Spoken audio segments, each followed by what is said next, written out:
जय हिंद प्यारे बच्चों, कैसे हैं आप सभी। आशा करता हूं आप सभी अच्छे होंगे। आज हम पढ़ने जा रहे हैं क्लास 12 का चैप्टर फर्स्ट, जिसका नाम है रिलेशन एंड फंक्शन। ठीक है बच्चों, तो रिलेशन और फंक्शन पढ़ने से पहले, अच्छा रिलेशन नाम से ही पता लग रहा है, क्लास 11th में भी हम लोगों ने पढ़ा है रिलेशन। ठीक है, तो काफी बच्चे हैं जो रिलेशन के बारे में ऑलरेडी जानते होंगे, रिलेशन होता क्या है। ठीक है, पर एक बार हम भी यहां पर डिस्कस कर लेते हैं। क्लास 11th में तो हमने पढ़ा ही है रिलेशन। रिलेशन जैसे नॉर्मल अगर हम बात करें, रिलेशन को हिंदी में बोलते हैं बच्चों संबंध। संबंध, ठीक है। जैसे मम्मी का पापा के साथ संबंध, ठीक है, उनके बीच में क्या संबंध है, पति पत्नी का। ठीक है, हमारे मामा का हमारी मम्मी के साथ संबंध, क्या संबंध है, भाई बहन का। ठीक है, इस तरीके से दादा दादी का संबंध, मेरा और मेरी बहन का संबंध। ठीक है, तो ये तो ही जनरल बात। संबंध से मतलब रिलेशन से हमारा क्या मतलब है, संबंध से है। ठीक है, अब हम अगर मैथ की लैंग्वेज में बात करें तो एक एग्जांपल देखते हैं। देखिए 5 और 3 दो नेचुरल नंबर्स हैं, इनके बीच में क्या रिलेशन है, क्या संबंध है। संबंध यह है कि 5 इज ग्रेटर देन 3। यहां पर यह संबंध को दर्शा रहा है। क्या संबंध है कि 5 हमारा 3 से बड़ा है। पर यह वाला संबंध नहीं हम पढ़ेंगे सेट्स के ऊपर संबंध। ठीक है, सेट्स के ऊपर संबंध। ठीक है, अच्छा रिलेशन हिंदी में, इंग्लिश में बोले तो रिलेशन। ठीक है बच्चों, तो सेट को ही देख लेते हैं एक बार। क्लास 11 का फर्स्ट चैप्टर था सेट। ठीक है, हम पढ़ चुके हैं लेकिन फिर भी एक बार बता रहा हूं मैं। Set is a collection of well defined object. Is a collection of well defined object.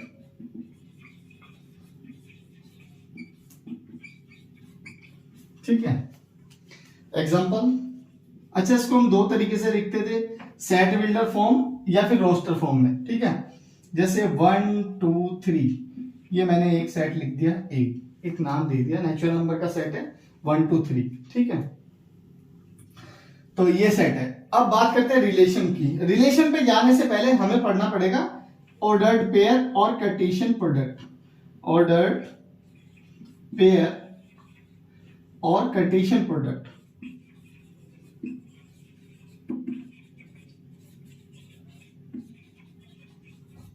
ठीक है, कार्टेशियन प्रोडक्ट का मतलब है, लेट्स से हमारे पास एक सेट है बच्चों, ए के पास एलिमेंट है 1 2, और बी एक सेट हमने उठाया, इसके पास एलिमेंट है लेट्स से 3 4। कुछ भी ले लो यार, जरूरी नहीं है कि यही लेना, कुछ भी ले सकते हो। मैंने दो जो मेरे माइंड में आया मैंने ले लिया। ए हमने मान लिया एक सेट है जिसके पास एलिमेंट है 1 और 2, बी एक सेट मान लिया जिसके पास एलिमेंट है 3 और 4। तो प्यारे बच्चों ए क्रॉस बी या ए कार्टेशियन प्रोडक्ट ऑफ बी, ठीक है, ये कार्टेशियन प्रोडक्ट है। ये क्या होती थी, क्लास 11th में हमने बहुत अच्छे से पढ़ा है। ठीक है, अगर किसी ने नहीं पढ़ा हो तो क्लास 11th में यहां पर ध्यान दीजिएगा, क्लास 11th की भी वीडियो आप देख सकते हैं। सेकंड चैप्टर की फर्स्ट वीडियो में आपको पूरा ऑर्डर्ड पेयर और कार्टेशियन प्रोडक्ट देखने को मिल जाएगा। ठीक है, पर फिलहाल हम यहाँ पे देखते हैं ए क्रॉस बी। ए क्रॉस बी का मतलब है बच्चों, सबसे पहले आप ए का जो फर्स्ट एलिमेंट उसको उठाएंगे और उसके जितने भी ऑर्डर्ड पेयर बन सकते हैं बी के सभी एलिमेंट्स के साथ उनको लिख देंगे। तो पहला ऑर्डर्ड पेयर बनेगा 1 3, फिर बनेगा बच्चों 1 4। ये दो ऑर्डर्ड पेयर हमारे पास निकल के आए हैं। ऐसे ही 2 के साथ करेंगे 2 3 और 2 4। ठीक है बच्चों, तो ये जो हमारे पास आया ए क्रॉस बी, ये आ गया 1 3 1 4 2 3 2 4। ये 4 एलिमेंट है इसमें। ठीक है, अब रिलेशन की अगर हम बात करें प्यारे बच्चों, relation is actually a subset of A cross B. अगर हम बात कर रहे हैं रिलेशन किसके लिए, ए टू बी। ठीक है, ए टू बी अगर हम रिलेशन बात कर रहे हैं, वैसे जो हम चैप्टर में पढ़ेंगे वो ए क्रॉस ए के ऊपर पढ़ेंगे मोस्टली। ठीक है, पढ़ना यहाँ पे ए क्रॉस बी के लिए बता रहा हूं तुम्हें। ए क्रॉस बी में एक ऐसा हम सेट उठा लेंगे ठीक है, इसमें से एक सेट उठा लिया, लेट से आर मैंने एक सेट उठाया और आर कैसा सेट है, X Y such that X is equal to या Y is equal to X plus 2। तो बच्चों आर के पास कौन कौन से एलिमेंट आ जाएंगे, आर के पास आ जाएंगे, सभी को विजिबल है, यहां तक दिख रहा है बच्चों,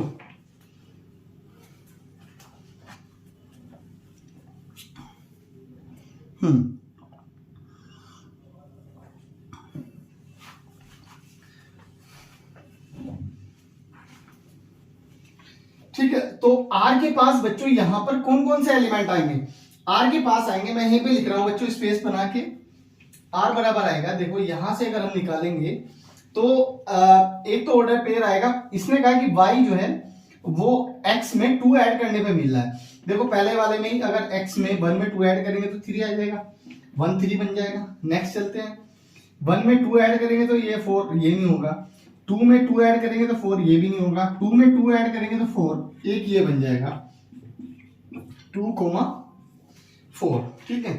तो ये जो हमने यहां पे डिफाइन किया था आर, ये क्या है, रिलेशन है, किस पर, ए क्रॉस बी पर, या फिर सीधा सीधा ऐसे बोल सकते हैं relation is actually a subset, ये ए क्रॉस बी का एक सबसेट है जो किसी पर्टिकुलर पैटर्न को फॉलो करता है। जैसे यहां पे क्या पैटर्न है, किसी प्रॉपर्टी को फॉलो करता है, एक्स, यहां पर क्या था, प्रॉपर्टी क्या थी कि y बराबर एक्स प्लस 2, y बराबर एक्स प्लस 2, तो ये एक पर्टिकुलर प्रॉपर्टी को फॉलो करता है, ठीक है बच्चों।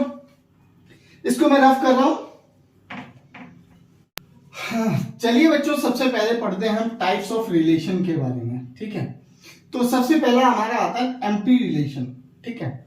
एम्प्टी रिलेशन की अगर हम बात करें, नाम से ही पता लग रहा है एम्प्टी, खाली, ठीक है, कुछ नहीं है भैया इसके पास, ठीक है। तो जो रिलेशन हम यहाँ पे पढ़ेंगे वो ए क्रॉस ए के ऊपर पढ़ेंगे, ठीक है, मतलब ए क्रॉस ए का सबसेट होगा जो भी रिलेशन हम यहाँ पे बनाएंगे, ठीक है। Relation R in a set A is called empty relation if no element of A is related to any element of A, that is R is equals to 5 which is subset of A cross A, ठीक है। अब ये तो हमने पढ़ दिया, अब इसको एग्जांपल से समझते हैं। डेफिनेशन ये कह रहा है कि भैया आर रिलेशन एम्प्टी रिलेशन कहलाएगा कि अगर A का कोई भी एलिमेंट, A का ही एलिमेंट, आर के पास जो भी एलिमेंट है वो एक एलिमेंट ना हो, ठीक है। अब देखो ए में मान लेता हूं बच्चों 1 2, ये 2 एलिमेंट है इसके पास, तो ए क्रॉस ए हमारे पास आ जाएगा बच्चों 1 1 1 2, फिर 2 1 और 2 2, ठीक है। अब मैं रिलेशन आर डिफाइन करता हूं इस तरीके से कि x y such that x is equals to 5 times of y, ठीक है। तो भैया 5 टाइम्स तो कोई सा भी नंबर नहीं आएगा, कोई सा भी एलिमेंट इस प्रॉपर्टी, कोई सा भी ऑर्डर्ड पेयर इस वाली प्रॉपर्टी को सेटिस्फाई कर रहा है। यहां पे रखो x y, क्या x इसका y का 5 टाइम्स है, नहीं है। क्या 1 2 का 5 टाइम्स है, नहीं है। 2 1 का 5 टाइम्स, नहीं, कोई सा भी नहीं आएगा। That means r is equals to empty, ऐसे लिखेंगे, या फिर आप लिख सकते हैं 5, एम्प्टी रिलेशन है, ठीक है। इसके बाद बच्चों आता है यूनिवर्सल रिलेशन, मैं इसको रफ कर रहा हूं। चलिए बच्चों देखते हैं यूनिवर्सल रिलेशन। यूनिवर्सल रिलेशन क्या होता है, एक रिलेशन आर को हम यूनिवर्सल बोलेंगे, जैसे हम यूनिवर्सल सेट बोलते थे ना, 2 या 3 सेट के लिए एक ऐसा सेट जो उनके सारे एलिमेंट्स को कंटेन करता हो, ठीक है, तो वो यूनिवर्सल सेट कहलाता था। यहां पर ऐसे ही यूनिवर्सल रिलेशन वो होगा जो ए क्रॉस ए के सभी एलिमेंट्स को कंटेन करता हो, ठीक है, या आर बराबर हो ए क्रॉस ए, ठीक है। अब बच्चों देखो एक रिलेशन या ए मैंने ले लिया एक सेट 1 2, यही ले लेते हैं, तो ए क्रॉस ए हमारा वही आ जाएगा बच्चों 1 1 1 2 2 1 2 2, ठीक है। तो एक ऐसा रिलेशन आर जिसके पास ये चारों के चारों आ जाएं, सभी एलिमेंट्स हों, 1 1 1 2 2 1 2 2 ये चारों आ जाए बच्चों, वो हमारा कहलाएगा यूनिवर्सल रिलेशन। ठीक है, क्या कहलाएगा? Universal relation. इसके बाद 3 या 4 टाइप के और हैं। अच्छा, कभी कभी ना ये चीज ध्यान रखना, यूनिवर्सल रिलेशन को और एम्प्टी रिलेशन को समटाइम्स इनको क्या बोला जाता है? Trivial relation. ठीक है, ये चीज भी ध्यान रखना। ठीक है बच्चों, पूछ लेता है ट्राइवल रिलेशन कौन सा होता है, तो यूनिवर्सल और एम्प्टी रिलेशन को ही हम ट्राइवल रिलेशन बोलते हैं। ठीक है, मैं इसको रफ कर रहा हूं। चलिए देखते हैं बच्चों, इसके बाद आता है हमारा रिफ्लेक्सिव रिलेशन। ठीक है, रिफ्लेक्सिव रिलेशन। रिफ्लेक्सिव का मतलब सभी को पता होगा, रिफ्लेक्सिव।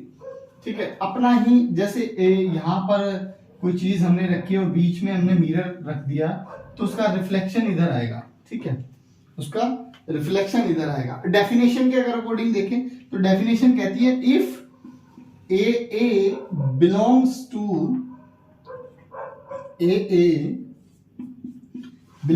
R for every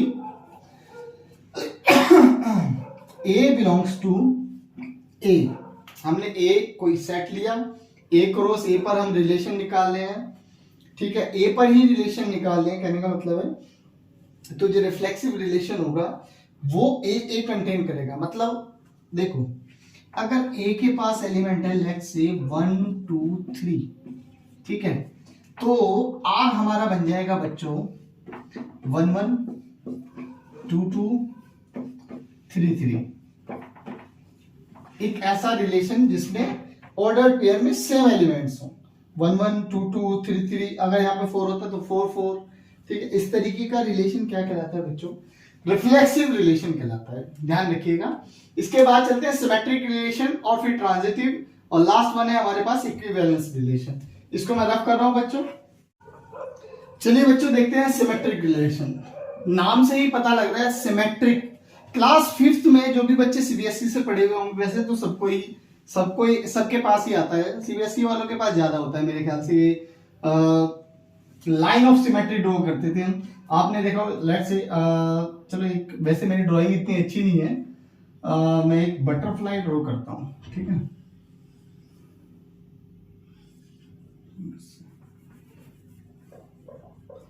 ठीक है बच्चों, तो ये मैंने एक बटरफ्लाई ड्रॉ की। ठीक है, तो आपने इस तरीके की इमेज देखी होंगी जिसमें ताजमहल दिया हुआ था और कहते थे कि इसकी लाइन ऑफ सिमेट्री, जैसे एक रेक्टेंगल दे दिया, कहा कि भैया इसकी लाइन ऑफ सिमेट्री ड्रॉ करो। लाइन ऑफ सिमेट्री क्या होती थी? जैसे इधर है ऐसा ही इधर हो, इसका उल्टा होना चाहिए, इधर इसका उल्टा इधर। ठीक है, कहने का मतलब है इफ, डेफिनेशन पे चलते हैं, if A1 A2 belongs to R, that means this implies A2 A1 also belongs to R। अगर A1 A2 भैया रिलेशन R में है, या फिर बोले A और B अगर R में है तो B और A भी R में होगा। अगर A1 A2 R के पास है, रिलेशन के पास है, तो A2 A1 भी रिलेशन में होगा। Where A2 A1 belongs to A। ये किससे बिलोंग कर रहे हैं? A से। एग्जाम्पल देख लेते हैं बच्चों, वही हमने A माना यहां पर 1 2 3। ठीक है, अब इसके सारे ऑर्डर पेयर नहीं लिखूंगा मैं, बस एक रिलेशन का एग्जाम्पल देके आपको समझा रहा हूं। मैंने एक R रिलेशन लिखा 1 2 1 1 1 3 2 1 3 1। ठीक है, अब देखिए बच्चों, 1 1 का उल्टा आप निकालिए, 1 1 का उल्टा 1 1 ही आएगा, 1 2 का उल्टा 2 1, 1 3 का उल्टा 3 1। कोई भी ऐसा एलिमेंट है जिसका रेसिप्रोकल ऑर्डर, उल्टा ऑर्डर पेयर ना हो, सबके हैं। इसका मतलब ये रिलेशन क्या है भैया? ये सिमेट्रिक रिलेशन है। बड़े अच्छे से, बड़े प्यार से बताया तुम्हें, सिंपल सा फंडा है, ऐसे याद रखिएगा। 1 2 है तो इसका उल्टा 2 1 होना चाहिए रिलेशन के पास। अगर 1 3 है तो 3 1 होना चाहिए। अगर 1 1 है तो 1 1 इसका उल्टा करोगे 1 1 ही रहेगा, 1 1 होना चाहिए और है इसके पास। ठीक है, तो ऐसा रिलेशन क्या कहलाएगा बच्चों, सिमेट्रिक रिलेशन रहेगा। ठीक है, इसके बाद आता है हमारा ट्रांजिटिव रिलेशन, यहीं पे लिख देता हूं, ट्रांजिटिव रिलेशन। ठीक है बच्चों, अच्छा ट्रांजिटिव, ठीक है, ट्रांजिटिव रिलेशन क्या होता है बच्चों, ये कहता है कि if a b belongs to R, अगर ए बी आर से बिलोंग कर रहे हैं एंड बी सी भी किससे बिलोंग कर रहे हैं, आर से। भैया दो एलिमेंट है, ए बी आर से बिलोंग कर रहा है और बी सी भी आर से कर रहा है। दिस इंप्लाइज, कहने का मतलब है कि ए और सी, देखो पहला दूसरा, दूसरा तीसरा, तो पहला तीसरा एलिमेंट भी किससे बिलोंग करना चाहिए, आर से करना चाहिए। अगर ए भी आर के पास है, बी सी आर के पास है, रिलेशन आर के पास है, तो ए सी एलिमेंट भी आर के पास होना चाहिए। तो इस तरीके का रिलेशन क्या कहलाएगा बच्चों, वो कहलाएगा ट्रांजिटिव रिलेशन। ठीक है, याद रहेगा सभी को। चलिए एक एग्जांपल देख लेते हैं खूबसूरत सा। आर, हमने एक रिलेशन लिया, वही ए, इसी के ऊपर ले रहा हूं बच्चों, मैंने लिया 1 1 1 2, ठीक है, 2 3 1 3, ठीक है। क्या ये ट्रांजिटिव है, बिल्कुल है। देखो 1 1 ए बी बी सी, ए सी 1 2 है, बिल्कुल है। 1 2 2 3 1 3 बिल्कुल है। 1 3 3 से स्टार्ट हो रहा है, कोई एलिमेंट नहीं हो रहा। अगर 3 से आगे स्टार्ट हो गए, मान लिया लेट से यहां पर होता आपका 3 2 होता, तो 1 3 और 3 2 1 2 होना चाहिए और वो है, ठीक है, या 3 2 2 3, तो फिर 3 3 भी होना चाहिए। अब अगर ये एलिमेंट मैंने इसमें डाल दिया, देखो ए बी है बी सी है, इसके साथ भी बन गया, पर ये वाला पेयर अब बिगड़ जाएगा। अगर तुम ध्यान दो बच्चों, 2 3 है 3 2 है, बट 3 2 2 3, तो 3 3 होना चाहिए, नहीं है, तो वो रखना पड़ेगा इसको ट्रांजिटिव बनाने के लिए। ठीक है बच्चों, चलिए इसके बाद देखते हैं हमारा इक्विवेलेंस रिलेशन। मैं इसको रफ कर दे रहा हूं बच्चों, रफ करने की भी कोई जरूरत नहीं है। एक ऐसा रिलेशन, चलिए यहीं पे लिख देता हूं, कोई इतना बड़ा इश्यू नहीं है। एक ऐसा रिलेशन बच्चों इक्विवेलेंस रिलेशन कहलाता है, जो सिमेट्रिक भी हो, ट्रांजिटिव भी हो और रिफ्लेक्सिव भी हो। क्या हो, ट्रांजिटिव भी हो, सिमेट्रिक भी हो और रिफ्लेक्सिव भी हो। अगर इन तीनों प्रॉपर्टीज को, तीनों रिलेशन बन जाता है, तीनों रिलेशन की प्रॉपर्टी को होल्ड करता है, मतलब वो रिफ्लेक्सिव भी होना चाहिए, सिमेट्रिक भी होना चाहिए और ट्रांजिटिव भी होना चाहिए। ठीक है, तो ऐसा सॉरी बच्चों, ऐसा रिलेशन क्या कहलाता है बच्चों, वो कहलाता है इक्विवेलेंस रिलेशन। ठीक है, फर्स्ट एक्सरसाइज का बेसिक यही था कि ये फर्स्ट एक्सरसाइज का बेसिक था। ठीक है, जो हमारी फर्स्ट एक्सरसाइज है उसमें इतना ही बेसिक है। ठीक है, आगे का जो बेसिक है हम नेक्स्ट पार्ट में पढ़ेंगे। ठीक है, कल मिलते हैं हम इस वीडियो के सेकंड पार्ट में, और कल हम करेंगे एक्सरसाइज 1.1। अगर आपको वीडियो अच्छी लगी हो तो प्लीज चैनल को सब्सक्राइब करके जरूर जाइएगा, और ये जो भी मैंने पढ़ाया है इसको एक बार अच्छे से आप रिवाइज कीजिए, ताकि कल जब हम एक्सरसाइज 1.1 करें तो आपको कोई प्रॉब्लम ना आए। ठीक है प्यारे बच्चों, कल मिलते हैं, और प्लीज जाने से पहले अगर आपने चैनल को सब्सक्राइब नहीं किया है तो सब्सक्राइब जरूर कर लीजिएगा। ठीक है, मिलते हैं कल नेक्स्ट वीडियो में, तब तक के लिए प्यारे बच्चों।